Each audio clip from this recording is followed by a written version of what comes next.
Friend, welcome to my YouTube channel. आज जो हम पढ़ेंगे वो पढ़ेंगे यूनिट 1 सेट के रिमेनिंग टॉपिक्स। हमने स्टार्ट कर रखा है मैथमेटिक्स यूनिट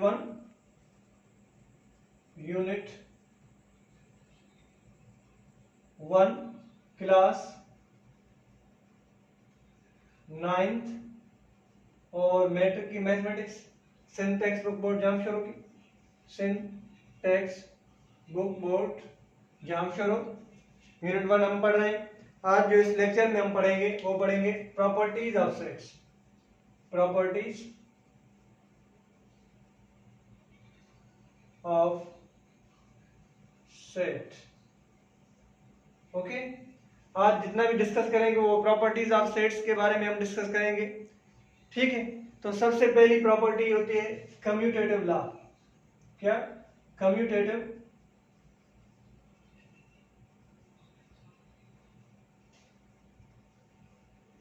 लॉ। इसका मकसद क्या होता है? Commutative law with respect union भी होता है और commutative law with respect intersection भी होता है। ओके, आज हम दोनों को डिस्कस करेंगे। कम्यूटेटिव का मतलब क्या है? बेसिकली कम्यूटेटिव ग्रीक वर्ड से लिया गया है। कम्यूटर में से उसका मकसद होता है to change.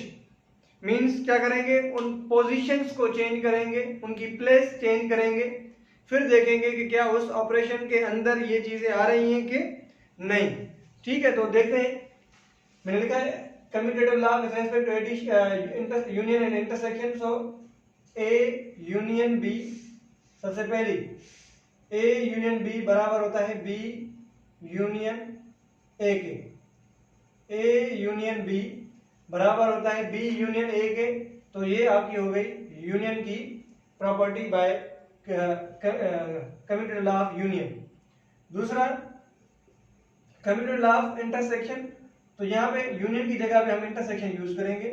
A intersection B बराबर होता है बी इंटरसेक्शन ए। अब देखिए कम्यूटेटिव लॉ में क्या हो गया? सिर्फ और सिर्फ सेट की पोजीशन जो है वो चेंज की है, बाकी सारी डेटा जो है एलिमेंट जो होंगे वो सेम होंगे। इनको प्रूफ जब हम करेंगे वो एक्सरसाइज में करेंगे। ए यूनियन बी बराबर होता है बी यूनियन ए के। ए इंटरसेक्शन बी बराबर होता है बी इंटरसेक्शन ए के। कोई जगह प्लेस चेंज करने से इसमें कोई फर्क नहीं पड़ता। ठीक है, ये हो गई आपकी commutative law with respect to union and intersection. Next associative law with respect to union and intersection. Okay, तो associative law with respect to union and intersection. Associative laws में 3 सेट्स होते हैं। A union B union C, वो बराबर होता है A union B union C. अब इस एसोसिएटिव लॉ में क्या है? एसोसिएटिव लॉ में ये है बात कि जब सेकंड और थर्ड सेट की यूनियन करें फिर उसमें फर्स्ट वाले सेट की यूनियन करें तो वो बराबर होती है फर्स्ट ए और बी। मींस फर्स्ट जो सेट होंगे उनकी यूनियन, फिर उसमें तीसरे की यूनियन करेंगे, फिर भी यही आंसर्स आपस में बराबर आएंगे। मींस लेफ्ट हैंड साइड की जो वैल्यूज होंगे यूनियन होगी वो राइट हैंड साइड के बराबर होगी। करने का तरीकेकार क्या होगा? बोर्ड मास रूल हम के तहत सॉल्व करेंगे। सबसे पहले इस ब्रैकेट को सिंपलीफाई करेंगे, जो इस ब्रैकेट का आंसर आएगा फिर वो हम ए में यूज करेंगे। ठीक है, ए के साथ यूनियन करेंगे। इसी तरह राइट साइड में देखें तो ए यूनियन बी, सबसे पहले इसको सॉल्व करेंगे, देन यूनियन सी करेंगे। ओके, तो इसके बाद है associative law with respect to union and intersection. हमने यूनियन का लिखा है। Next associative law with respect to intersection. So A intersection B intersection C, ये बराबर होता है ए इंटरसेक्शन बी और इंटरसेक्शन सी के। ओके, तो ये हो गया आपकी associative law with respect to union and intersection. और आगे होता है third distributive law.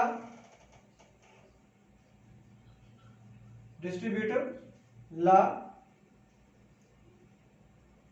distributive law of union over intersection.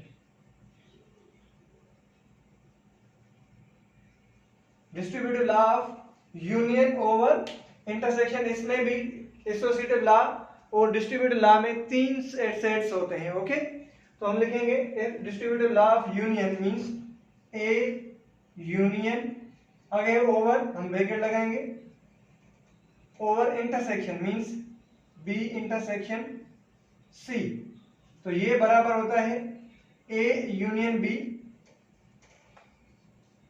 फिर A union C.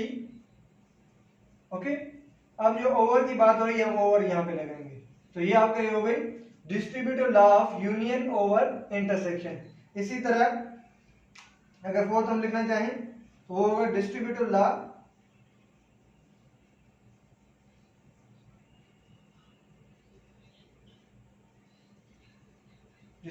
Of intersection over union, distributive law of intersection over union. तो हम इसको लिखेंगे, जब यहाँ पे यूनियन है वहां पे इंटरसेक्शन रखेंगे, जहां पे इंटरसेक्शन है वहां पे union. So A intersection B union C, it means A intersection B union C, distributive law of intersection over union, ये बराबर होगा A intersection B union A intersection C. Okay, तो ये हो गया distributive law of intersection over union. उसके बाद होता है set with respect union, identity set with respect to union. Identity set कौन सा होता है विथ रेस्पेक्ट टू यूनियन, ये हमने फाइंड करना है। आइडेंटिटी सेट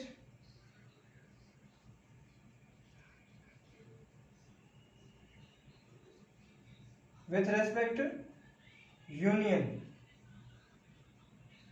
ठीक है। ऐसा कोई set, identity set with respect union का मतलब क्या है, ऐसा कोई सेट है जो किसी के साथ यूनियन करे फिर भी उसका आंसर वही आए जिसके साथ वो यूनियन कर रहा है, मींस उस पर कोई फर्क ना पड़े, उसमें कोई एलिमेंट इंक्रीज या डिक्रीज ना हो। तो ऐसा कोई क्या सेट आपकी नजर में है? जी हाँ, वो है एम्प्टी सेट। तो हम लिखते हैं ए यूनियन एम्प्टी, ये बराबर होता है ए के। इट मींस ये जो एम्प्टी सेट है वो है आपका identity set, identity set with respect union. आगे क्वेश्चन है आइडेंटिटी सेट, आइडेंटिटी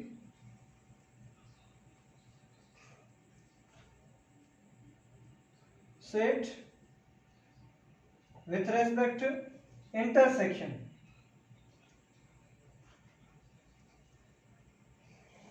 क्या इंटरसेक्शन में कोई ऐसा सेट है जिसको हम किसी सेट से इंटरसेक्ट करें फिर भी आंसर उसका वही आए जो पहले हमारे पास था? जी हाँ, वो उसको हम कहते हैं यूनिवर्सल सेट। इंटरसेक्शन में आइडेंटिटी सेट कौन सा है? Universal set.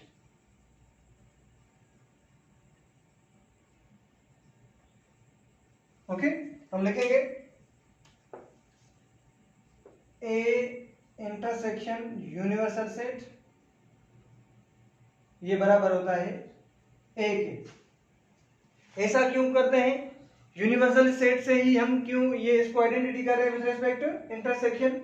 इसलिए इंटरसेक्शन में हम क्या करते हैं, कॉमन एलिमेंट्स का सेट उठाते हैं।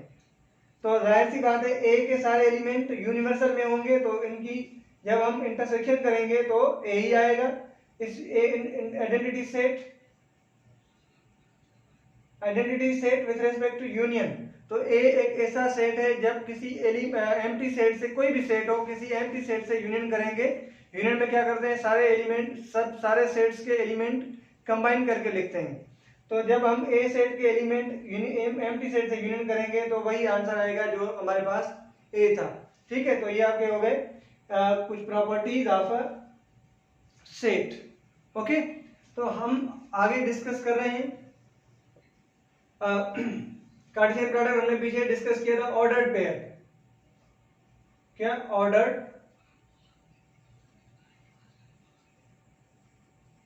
पेयर? ये ऑर्डर पेयर क्या चीज है? ऑर्डर्ड पेयर ये भी एक सेट की इकसाम है। ये भी हम इसको सेट भी कह सकते हैं, लेकिन सेट में और ऑर्डर पेयर में बहुत सारा डिफरेंस है। सेट किसको कहते हैं और ऑर्डर्ड पेयर किसको कहते हैं? सेट में सीक्वेंस की जरूरत नहीं होती, मैनर्स की जरूरत नहीं होती, हम जब जहां चाहें कोई एलिमेंट लिख सकते हैं। लेकिन इस ऑर्डर्ड पेयर में ऑर्डर्ड एलिमेंट होने चाहिए। क्या होने चाहिए? ऑर्डर्ड एलिमेंट होने चाहिए। अगर यूं समझें कि सेट में और क्या, सेट में और ऑर्डर्ड पेयर में क्या फर्क है? सेट के जो होते हैं एलिमेंट, सेट में हम उसके ऑब्जेक्ट्स को हम एलिमेंट्स कहते हैं, और ऑर्डर पेयर के एलिमेंट्स को हम कंपोनेंट कहते हैं। क्या? कंपोनेंट।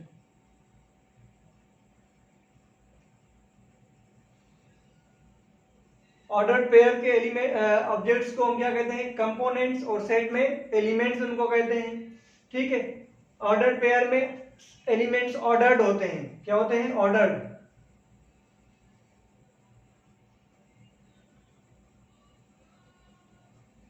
क्या होते हैं? ऑर्डर्ड एलिमेंट्स, कंपोनेंट्स ऑर्डर्ड होते हैं ऑर्डर पेयर में। और थर्ड चीज कौन सी है?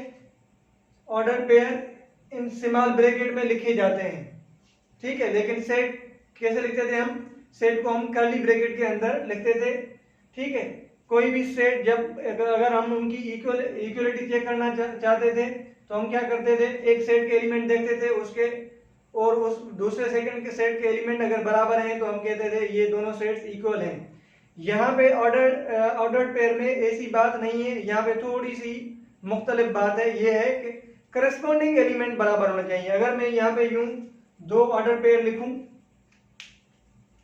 मैंने लिखा A, B and C, D, तो ये और two other order pairs can be equal if and only if,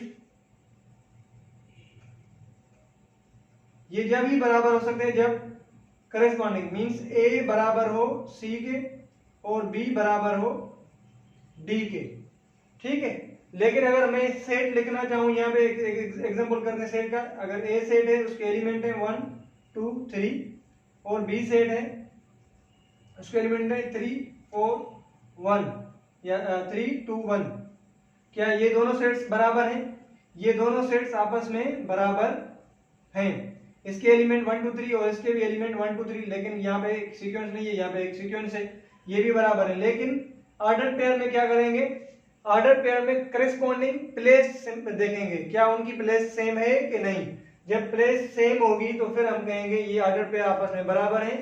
अगर प्लेस सेम नहीं है, अगर मैं यहाँ पे लिखूं इसका ऑर्डर पेयर का कि भाई A D के बराबर है और B A D के बराबर और B जो है वो C के बराबर है, तो क्या ये दोनों ऑर्डर पेयर बराबर हैं? जी नहीं।